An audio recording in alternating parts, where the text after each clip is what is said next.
Ya está. Ya, sí. Perfecto.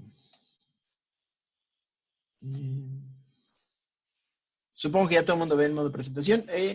Yo les voy a platicar de una publicación que recién sometí sobre áreas verdes en la Ciudad de México, que en realidad hace parte de una serie de trabajos, y este es como el primero, digamos, de esos tres, como para tratar de poner otra vez en la discusión el tema de la gestión de las áreas verdes en la ciudad bajo un enfoque mucho más integrado de cómo había venido sucediendo, cómo ha venido sucediendo.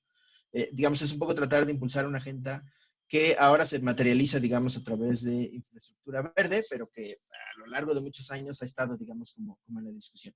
Y este es esencialmente el primero y versa un poco sobre, pues, justo el análisis muy en específico de solo los inventarios generales de áreas verdes con los que cuenta esta ciudad. El primero en el 2000, el segundo como un estudio en el 2010 y uno más reciente en 2017, que además han participado como diversas instituciones. Entonces, ese es, digamos, un poco el propósito de este documento, pues un poco cómo se hizo el análisis y los resultados que se encontraron con ese. Pero quería empezar con esta lámina porque pues este es un poco el contexto de todas las áreas verdes en la Ciudad de México. Digamos, si uno los mira a partir de la legislación vigente y la amplia definición que en ella se encuentra, es decir, para esta ciudad, cualquier espacio con cobertura, sin importar su tamaño, situación, manejo de gestión, es parte, o su uso es parte, digamos, de la definición amplia de áreas verdes. Sin embargo, en la administración, digamos, de la ciudad, en el ámbito propiamente de la Ley Ambiental de Protección, hay tres categorías que se han venido construyendo, pues más que con una visión, por necesidad. Y entonces, digamos, hay un gran capítulo de las áreas verdes que esencialmente están en el entorno urbano, ¿no? Es decir, que no forman parte de esta gran mancha que es el suelo de conservación, que, digamos, tradicionalmente han estado o en la gestión del propio gobierno de la ciudad o delegado en alguna otra secretaría que no es propiamente medio ambiente, que puede ser servicios, o en las delegaciones, ¿no? Digamos, ahí hay todo un conjunto de pues plazas, parques, camellones, ¿no? Que brindan, digamos, deportivos, que brindan un montón de servicios.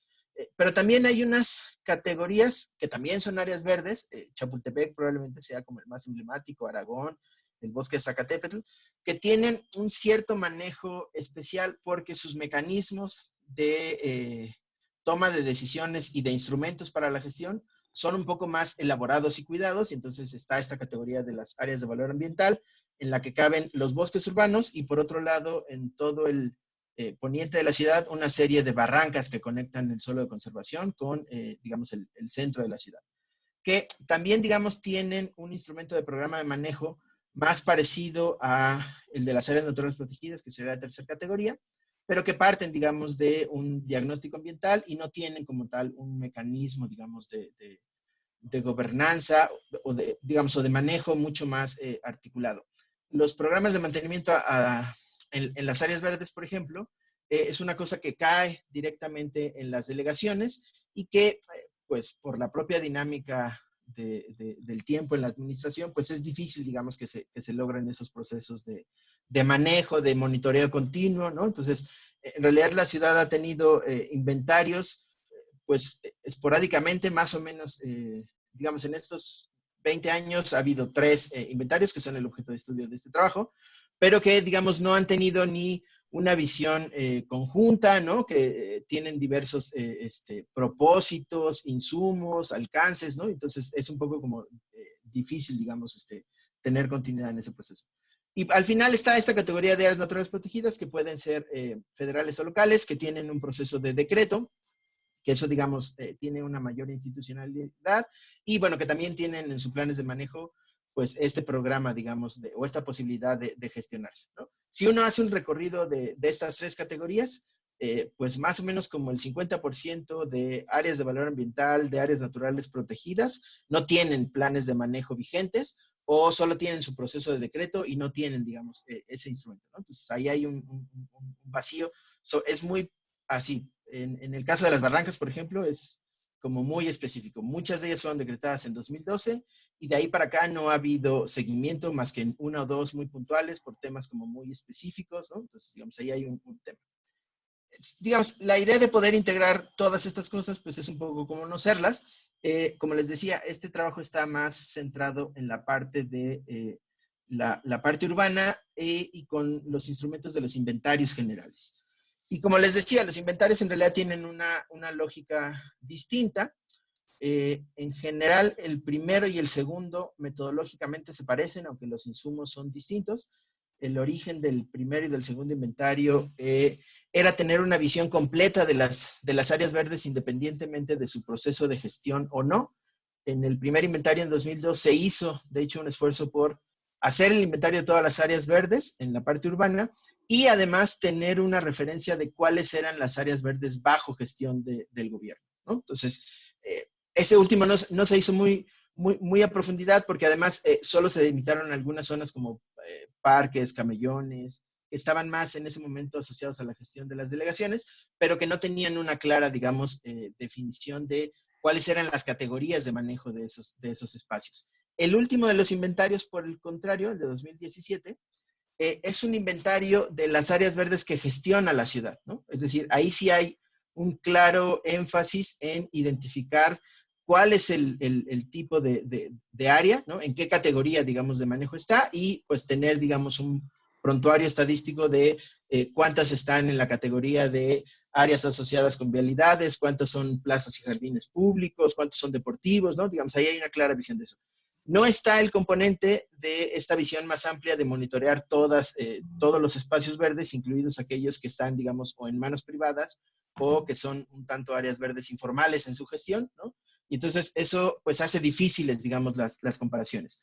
Hay algunos esfuerzos de publicaciones de comparación, por ejemplo, entre el primero y el segundo inventario, pero que están hechas de manera, pues la palabra correcta sería decirlo burdo, ¿no? Porque simplemente hay así como sumas y restas, ¿no? Sin pensar en que pues las combinaciones de permanencia, pérdidas o ganancias en términos de lo espacial es importante, o sin considerar las diferencias en términos de cuál es la resolución, los insumos que se ocuparon en el primero y en el segundo inventario, las precisiones obtenidas.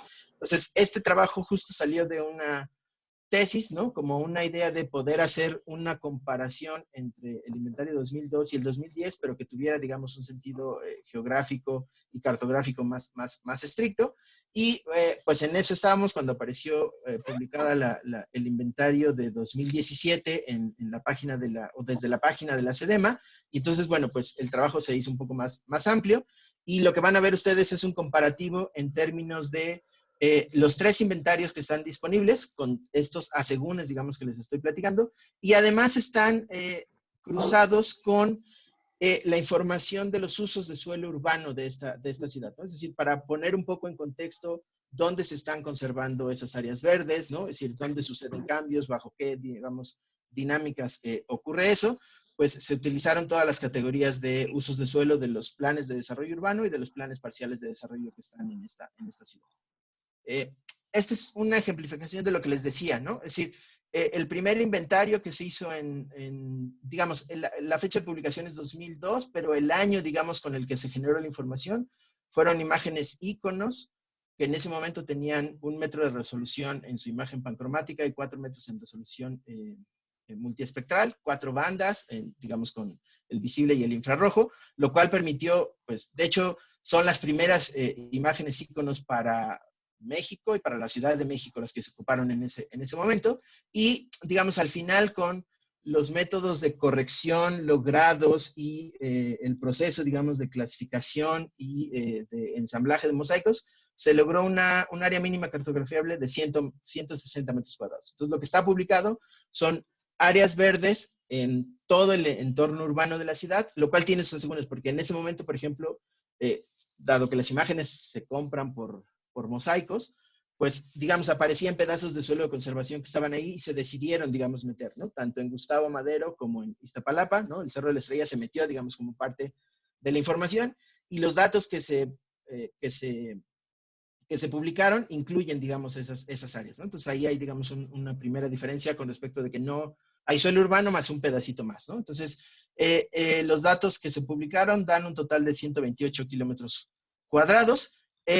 Años después, la PAOT, con unos mecanismos que tenía de fondos para obtener recursos de la Secretaría de Medio Ambiente, publicó un estudio que, digamos, tenía la misma lógica y secuencia del primer informe, solo que el insumo acá utilizado son imágenes QuickVert de 40 metros de resolución pancromática y 1.2 de resolución multiespectral. Entonces hubo un proceso, digamos, de mayor escala a la hora de obtener la información. Eso generó un área mínima cartografiable de 50 metros, entonces ahí hay una pequeña diferencia y los datos publicados son de 112.9 kilómetros cuadrados.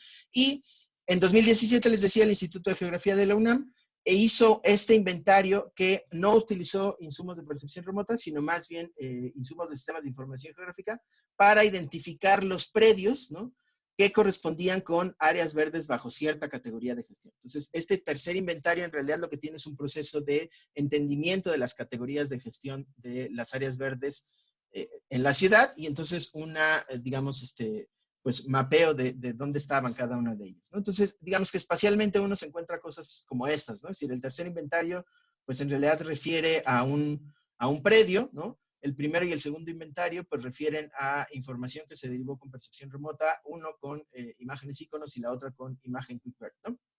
Entonces, lo que se hizo en este trabajo fue un proceso de homologación entre el primero y el segundo inventario, cosas como, por ejemplo, se eliminaron todas las áreas menores a 150, bueno, mayores a 50 metros y menores a 160 del segundo inventario para poder hacer una comparación más precisa. Se eliminaron, digamos, las áreas que venían en el primer inventario como parte del mismo, que no coincidían con las áreas del segundo inventario porque ya estaban en suelo de conservación. Se hizo un proceso de ajuste, digamos, cartográfico del primer inventario al segundo inventario, porque hay una clara mejor precisión en el segundo inventario que en el primero. Entonces, digamos, se hizo un trabajo previo cartográfico para homologar estos dos inventarios, y luego se utilizó una herramienta que usamos mucho en análisis espacial que tiene que ver con la matriz de cambio para, digamos, interpretar pues todas las transiciones, ¿no? Tanto las permanencias como las pérdidas y ganancias de las categorías de ambos dos inventarios, que para ambos dos inventarios hay la posibilidad de homologar todas las áreas verdes, tanto áreas arbóreas como pastos y arbustos. Entonces, en esas categorías, digamos, se hizo el análisis y los resultados de ese análisis se interpretaron a partir del tercer inventario, que tiene una distribución de categorías para las áreas verdes urbanas que gestiona la ciudad y para los usos de suelo, digamos, en la ciudad también. Y bueno, un poco los resultados de lo que está acá, y les iré como platicando como cada uno de ellos y tratando de explicárselos, es que, uno, oye, pues te hablaba nada más para preguntarte de que sí, ¿va a ser nos conectamos por videollamada o cómo nos quedamos? Ya me perdí. ¿Esperamos a que termine la llamada o pueden alguien calentar, silenciar al compañero? Hasta allá. Órale. No sé, no tengo idea. ¿Quién? Pero bueno. Deja veo, espérame. Deja veo quién está. Está bien. Yo me espero. Según Pues todos tenemos el micrófono cerrado. A lo mejor soy yo mismo. A lo mejor. Boicoteándome. No, hay un Noé Castellano que tiene abierto. Como que no sé si están arreglando las plataformas o qué, pero es que no veo quién es. Está muy cabrón estar. Noé Castellanos. Noé Castellanos.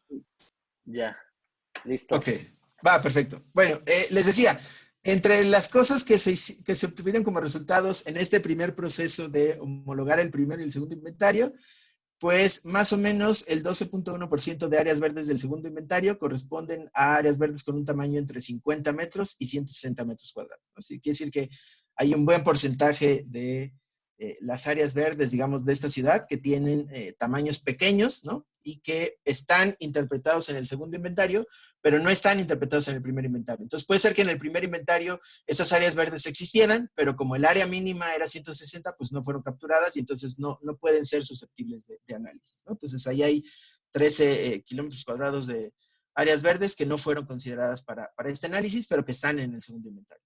Entonces, eso hizo que para el primer inventario, si se acuerdan de los 128 kilómetros que teníamos, quedaron 117 susceptibles de análisis, y sobre todo eso se debe a estas áreas verdes que están en Gustavo Amadero, que forman parte, digamos, del suelo de conservación, el Cerro del Chiquihuite y todas esas zonas hacia allá arriba en la Sierra de Guadalupe, y algunas poquitas áreas, muy, muy poquitas, en el Cerro de la Estrella, ¿no? Y algunas cosas que no coincidían, digamos, tanto en la geometría de los límites de la ciudad en un primer tiempo y luego los límites actuales, ¿no? Entonces, digamos, ahí hay unas modificaciones, por eso es que se pierde, digamos, esa cantidad de los 128 se reducen a los 117. Y para el caso del segundo, es todavía más drástico porque de los 112, esto se disminuye a 99, y eso tiene que ver con esencialmente quitarle estos 13.66, ¿no? Es, digamos, la mayor pérdida. Entonces, una vez que ya se tienen, digamos, estos dos conjuntos de áreas verdes en el primero y en el segundo inventario, pues lo que se hizo primero fue en relación a la superficie de suelo urbano. Imagínense que la parte, digamos, urbana, sin el suelo de conservación del DF, son más o menos como 610 kilómetros cuadrados. Pues en 2000 el 19.3% correspondía a áreas verdes urbanas, mientras que en el caso de 2008, 16.3% corresponden a eso, ¿sale? Si uno solo se fija, por ejemplo, en las áreas que administra la ciudad, ese porcentaje anda como por ahí del 11%, ¿no? Es todavía menor, digamos. Es decir, lo que quiero decir con esto es que hay un buen porcentaje de áreas verdes que no están en procesos de gestión, ¿sale? A partir de esos datos también lo que se hizo fue estimar la pérdida neta, y eso es, pues, 18.7 kilómetros de áreas verdes de pérdida en 8 años. Para que se den una idea, eso anda como por ahí del... anda por ahí del orden...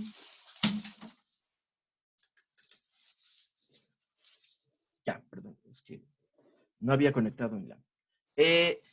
estos 18.7, si los dividen entre 8 años, pues les da más o menos como 2 kilómetros. 2 kilómetros son más o menos como 5, para los que estamos en la Ibero, son 5 parques La Mexicana, más o menos. Entonces, si Beto, que se corre eso un día, pues es, digamos, 5 veces eso, lo que se pierde más o menos al año. Digamos, ya como pérdida neta, ¿no? Es decir, van a ver que eso en realidad es una cifra que se explica a partir de una gran dinámica de pérdidas y ganancias, ¿no? Es decir, hay cuantificado pérdidas de 61 kilómetros y ganancias de 42.3, ¿no? Es decir, una cosa que también es importante aquí a considerar es que las áreas verdes son una cobertura bastante dinámica en la ciudad, ¿no? Y eso también, digamos, pues explica un poco, es decir, no es que no se haga nada con las áreas verdes, ¿no? Sí, hay siempre programas de reverdecimiento de parques, de mejoramiento, siempre hay campañas de reforestación en el bosque de Chapultepec. Es decir, pareciera que en realidad eso está como abandonado, ¿no? En realidad es muy dinámico, pero digamos la dinámica no alcanza a tener una ganancia, digamos, al final, sino que se expresa en una pérdida de 18.7. Lo interesante de esto es que esa pérdida neta se puede explicar en dos cosas. Esencialmente uno es que el 26% de esa pérdida, que son más o menos 4.86 kilómetros, esencialmente está asociado con derribo de árboles, frentes de manzana y vía pública, ¿no? Esto que en la ciudad está documentado desde Torre Mítica ahora y para atrás cualquier periodicazo de los que quieran, ¿no? Es decir, sí hay claramente una pérdida, digamos, de zonas esencialmente arboladas, es decir, aquí lo que se pierde son zonas esencialmente arboladas, y eso más o menos representa el 26%. Y el resto de las áreas verdes que se pierden, pues están asociadas, digamos, en una combinación más de bosques y pastos, en categorías que esencialmente con los usos de suelo tienen que ver con usos de suelo habitacional, equipamiento, espacios abiertos, planes parciales de desarrollo y usos industriales, comerciales, estacionamientos principalmente. Es decir, esto que es mucho más escandaloso en los periódicos, ¿no? Pues en realidad es un porcentaje pequeñito. La mayor pérdida esencialmente tiene que ver con cambios de uso de suelo habitacional, ¿no? Es decir, con derribar casas que, digamos, en Benito Juárez, que antes tenían grandes jardines alrededor, ¿no? Y que ahora son una torre de edificios y entonces prácticamente se pierde, digamos, cobertura arbórea ahí. Eso sumado un montón de veces, pues, digamos, es un gran porcentaje de la pérdida, digamos, de áreas verdes en esta ciudad, ¿no? No todos son malas noticias.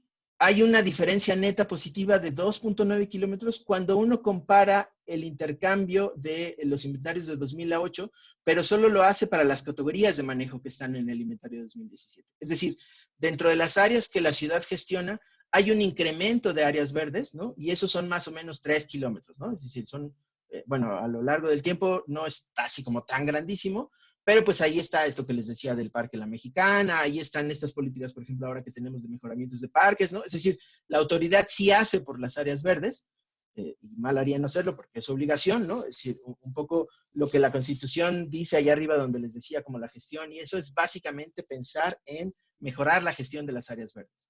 Y la verdad es que la ciudad lo podría hacer a un ritmo mucho mayor, es decir, no solo reverdeciendo áreas que ya existen, sino creando nuevas, ¿no? Pero aún así, el trabajo, digamos, que hacen en esas áreas es insuficiente para la dinámica que traemos, ¿no? Si ustedes observan, por ejemplo, el número de áreas verdes en el primer inventario dentro de las categorías de manejo, ¿no? Pues más o menos les quedan 38.2 kilómetros de los 117 que nosotros utilizamos para el análisis. Eso quiere decir que hay 67% de áreas verdes privadas informales que no están bajo la gestión del gobierno o de manera, digamos, no oficial, porque lo informal se puede referir a que, pues de repente alguien se hace cargo del camellón de enfrente o del parquecito y lo procura y a lo largo del tiempo lo mantiene, pero digamos, no tienen una gestión oficial, ¿no? Y que pues hay un montón de áreas verdes privadas en universidades, en deportivos privados, que no están en la gestión, digamos, de la ciudad, pero que también aportan un montón de beneficios y servicios. En el caso del primer inventario es el 67%, en el caso del segundo inventario, pues eso disminuye y ya es nada más en 58%, pero piensen que en promedio el 60% de las áreas verdes urbanas de esta ciudad no tienen un programa adecuado de gestión, es decir, no hay un instrumento que diga cómo los debemos mantener, que digamos que haya un instrumento que vele por su mantenimiento, por su procuración o inclusive su incremento, es decir, tenemos ahí el 60% de áreas que están, digamos, sin objeto, digamos, de cuidado, ¿no? Si lo baja uno a nivel de las alcaldías, ¿no? Que no es, digamos, tanto el propósito del trabajo, sino más bien es como tener un panorama general, pero bueno, si lo baja uno a nivel de las alcaldías, pues Coajimalpa, Coyoacán, Álvaro Obregón tienen las tasas más altas, digamos, de cambio neto negativo, y las únicas que presentan un cambio neto positivo y tampoco tan espectacular, salvo el caso de Magdalena Contreras, pues son Miguel Hidalgo, como tradicionalmente lo conocemos, Benito Juárez, Cuauhtémoc e Iztacalco, es decir, la ciudad central de esta ciudad, ¿no? Es decir, las alcaldías en el centro, ¿no? O sea, las que están con proyectos de COVID y las que están con proyectos de mejoramiento urbano, ¿no? Es decir, esas sí tienen, digamos, un incremento inclusive de áreas verdes, ¿no? Entonces, ahí, pues, un poco como para pensar que si la política quiere ser un poco pues cubrir, digamos, estos efectos de desigualdad en las áreas verdes. Desde el primer inventario en 2002, el tema con los resultados del inventario fueron esos, ¿no? Es decir, probablemente no estemos tan lejos de la cantidad de áreas verdes que deberíamos de tener como ciudad.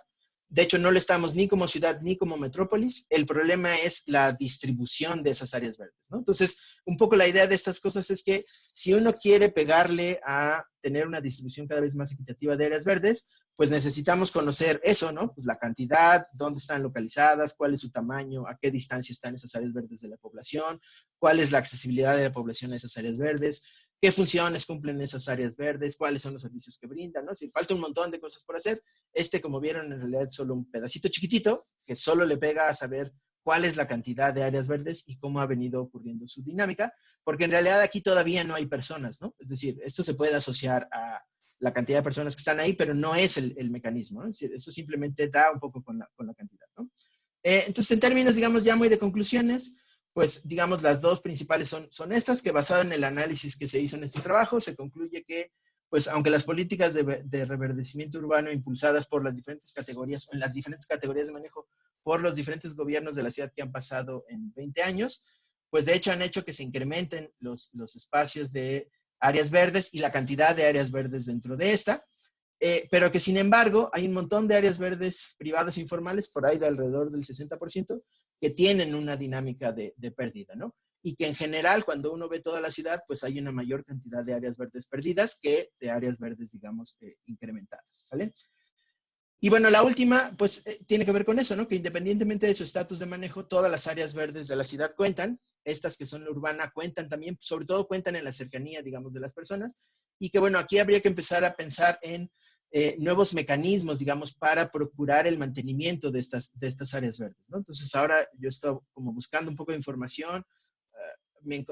Tengo contacto con un par de personas que están como intentando nuevas cosas de cómo se procuran o cómo se gestionan las áreas verdes. Entonces hay un tema ahí, por ejemplo, de pago por servicios urbanos, ¿no? Que tiene que ver con el mismo esquema tradicional de pago por servicios en el medio rural, pero una cosa más en el medio urbano, porque en realidad también esas áreas verdes brindan servicios y porque es importante gestionarlas y porque le dan un montón de valor a quienes hacen uso de ellas.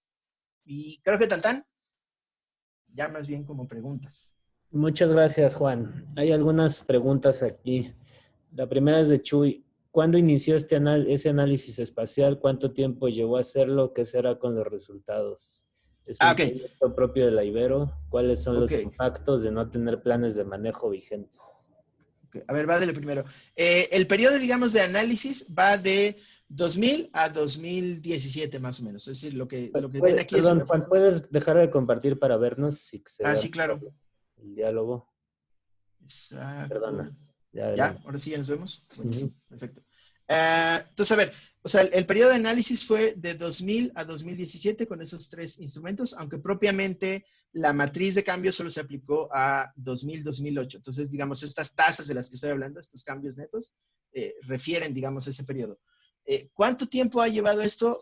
Pues así como casi desde que terminamos el primer inventario. O sea, yo participé en la elaboración del primer inventario y la idea siempre ha sido como generar información, hacerla, o sea, la idea de estas cosas es meterlas a la agenda pública, ¿no? Entonces, en la medida en la que van saliendo información y se van haciendo procesos, pues eso, digamos, se va generando. Este proceso, por ejemplo, de hacer un análisis que fuera cartográficamente válido en la comparación de los inventarios, pues llevó casi como 2 años, más o menos. O sea, es una tesis ahí que se había quedado por algún momento, pero ahora se volvió a retomar.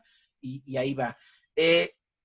Lo que va a pasar con esto es que va a ser una publicación en una revista del Colegio Mexiquense, y pues será de tanto del Ibero, en tanto pues yo estoy adscrito ahí, entonces pues más bien será más bien para todos, ¿no? La idea de hecho de publicarla en este tipo de revistas y la idea de publicar estas 3 series de que tiene que ver más con la cantidad y la localización, pero hay un segundo que tiene que ver más con el tamaño de las áreas, la distancia a la que están, su accesibilidad, es decir, ya incorporando a las personas. También será una publicación y espero que sea también en español. O sea, es un poco como acercar información a los tomadores de decisión, ¿no? En términos de que hay una clara política ahora, hay una coincidencia entre quienes estuvieron hace 20 años en la Secretaría del Medio Ambiente y quienes están ahora en el gobierno de la ciudad. Entonces, digamos, hay como una clara idea de, pues ese era el camino, ¿no? Vamos a procurarlo. Y es pues un poco como generar información para tener una idea de a dónde ponerle, digamos, atención, ¿no? Es decir, a mí me gusta mucho el discurso de la ciudad de vamos a procurar una mayor igualdad en las áreas verdes. Eso está buenísimo, pero creo que el problema de fondo tiene que ver con la gestión de esas áreas. Uno, que a la ciudad no le alcanza para gestionar todas las áreas verdes, ni siquiera las que tiene definidas en sus categorías, ¿no? Mucho menos para estas otras que están en el ámbito, digamos, de lo privado, de lo informal, y que, como ven, representan pues el 60% de las áreas verdes urbanas, por lo menos. Y si uno se va a suelo de conservación y piensa que hay un montón de bosques que tienen un esquema, digamos, de veda ahí encima, que tampoco tienen una categoría de área de manejo, que pertenecen a las comunidades, ¿no? Y que están sujetas a dinámicas agrícolas, pues la cantidad de área verde todavía que tiene que gestionar está así como 5 veces más grande, ¿no? Entonces, no hay, digamos, gobierno que alcance a gestionar, entonces un poco pues es como pensarle por ahí. Ok, ¿te las leo o tú las lees? Me quedé con la de Chuy y luego dice María, los huertos urbanos, creo que están siendo... Exacto, sí. No, pero antes, espérate. Dice, ¿hay algún cruce con el catastro y con la propiedad? Sí, hay un cruce con las categorías de uso de suelo del catastro, o sea, de lo que viene definido en los planes parciales de desarrollo y los planes de desarrollo urbano. Es decir, de ahí, digamos, sale un poco esta idea de cuáles son los usos de suelo donde se pierden esas áreas. Y se puede hacer tan a detalle como de predio por predio. Con la información que ya hay ahora, yo podría decir, este predio se echó tantos, no tantos arbolitos, pero sí tanta superficie de árboles, ¿no? Sí, porque estaban en el primero o en el segundo inventario. O sea, sí hay un poco de información para hacer eso. Ok. Yo pregunté que Iztapalapa perdió o ganó. Iztapalapa perdió, pero no perdió tanto. El problema con Iztapalapa es que cuando uno lo mide por cantidad, pues es un problema porque Iztapalapa es bien grandote. Y cuando uno lo mide por población, es todavía peor porque hay un montón de gente. Entonces no hay manera de que Iztapalapa salga bien. O sea, porque la alcaldía es muy grande, entonces pues, tendrías que tener una cantidad, una proporción de áreas verdes enorme. Y luego cuando lo mides por población, pues sale peor porque ahí hay millones y millones de personas. Entonces no hay manera de que salga bien. Pero no pierde tanto. Hay alcaldías que tienen una dinámica peor de pérdida de cobertura. Los huertos urbanos creo que están siendo un tema importante.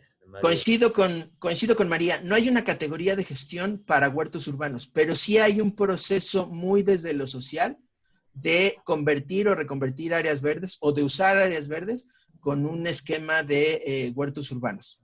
Yo creo que eso es un como foco para las instituciones, es decir, para los tomadores de decisión, porque no hay como tal una categoría que promueva, digamos, el uso, digamos, o la función de huertos, de espacios. Ok, dice Celia, ¿podríamos pensar también en los efectos de la desigualdad en el acceso a áreas verdes? Un poco pensando en dónde se ubica la mayor concentración de las mismas respecto al mapa que nos enseñaste y cómo influye la gestión de las mismas. Sí, pues de hecho esa es como la idea del segundo artículo, es decir, un poco medir a qué distancia en promedio están las áreas verdes en las alcaldías, por ejemplo, ¿no? Y cada área verde, dependiendo de su tamaño, de su ubicación, de la forma, digamos, del entorno urbano donde está, pues qué tan accesible es para la gente, ¿no? Sí, porque pasa que hay áreas verdes que pues están ahí, tienen infraestructura, pero no se han pasado. Por ejemplo, los domingos en Eje 10, en Coyoacán, o sea, aquello parece hervidero, ¿no? Porque o sea, hay poquitas áreas verdes y todo mundo sale ahí porque hay un montón de población alrededor, entonces la carga sobre esa área verde es enorme. Y hay otras áreas verdes que pues, no tienen tanta gente, ¿no? Entonces, no solo tiene que ver con que estén cerca, sino con la dinámica con la población. O sea, creo que eso está buenísimo. Y, digamos, es un poco poner a las personas cuando hablas de áreas verdes. ¿Cómo consideran a los baldíos? Pregunta María. Esos están justo como áreas ociosas, ¿no? O sea, digamos, hay áreas verdes, baldías, que no tienen gestión de parte de la ciudad y entonces cuentan, digamos, como estas áreas informales que yo defino así. Un caso emblemático sería el predio muy grandote que está atrás de TV Azteca, ¿no? Es decir, es de un privado, pero el gobierno, digamos, pues lo tiene, digamos, como identificado como un gran reservorio de área verde, y entonces ni se puede gestionar comercialmente, pero tampoco se puede intervenir por parte de la autoridad. Entonces, no tiene mantenimiento por parte de la autoridad, pero el privado tampoco lo puede usufructuar, ¿no? Entonces, ahí hay, pues, un área verde que se mantiene, pues, gracias a que Dios Padre es grande, ¿no? O sea, y ya, nada más. Muy bien, Juan. Pues bueno, no sé si tienen alguna... Yo tengo un comentario así muy Adelante. genérico, un comentario como chilango y como parte del Centrus. Creo que hay un tema enorme, enorme, enorme. Esta cifra del 60% de áreas verdes que están en manos de particulares, sin duda refleja la necesidad de pensar en algún mecanismo para incentivar la conservación de esas áreas, porque en algún momento determinado pueden tener un cambio de uso del suelo sin problema alguno. Y creo que como Centrus, sin duda, y estando en la Ciudad de México, deberíamos de pensar en estrategias de generación de incentivos para conservar estas áreas. No solamente estas áreas, sino también yo creo que las áreas en suelo de conservación tienen un riesgo impresionante de tener cambio de uso de suelo y realmente no existen los mecanismos ni existe la gobernanza tal que permita esa conservación. Creo que ahí hay un tema muy, muy grande que podríamos abordar en esto. Coincido enormemente contigo, Tocayo. De hecho, hace rato, creo que ya se fue, pero justo había invitado a una colega colombiana que en Medellín están tratando de impulsar esto de el pago por servicios urbanos. Es decir, es esta idea, es la misma idea del pago por servicios en el ámbito rural, ¿no? Pero aquí, digamos, identificando una tipología de quiénes podrían ser los beneficiarios, ¿no? Y entonces, de alguna manera, quiénes son los dueños de esas áreas y cómo poder, digamos, vincular los unos con los otros, ¿no? Porque si no es con esos mecanismos, pues como decía, no hay presupuesto que alcance ni siquiera para aumentar la gestión. Es decir, se puede a lo mejor en una administración crear un parque nuevo y meterlo, digamos, a la dinámica de gestión, ¿no? Pero el tamaño, digamos, de áreas que se necesitan no da para eso. Entonces, creo que sí, yo coincido. Eso estaría buenísimo. Muy bien. No sé si hay algo más o pasamos a la siguiente, que es de Juanma. Y es Ay, se me fue el título aquí, lo tenía. Pero bueno, tú preséntanoslo, Juanma.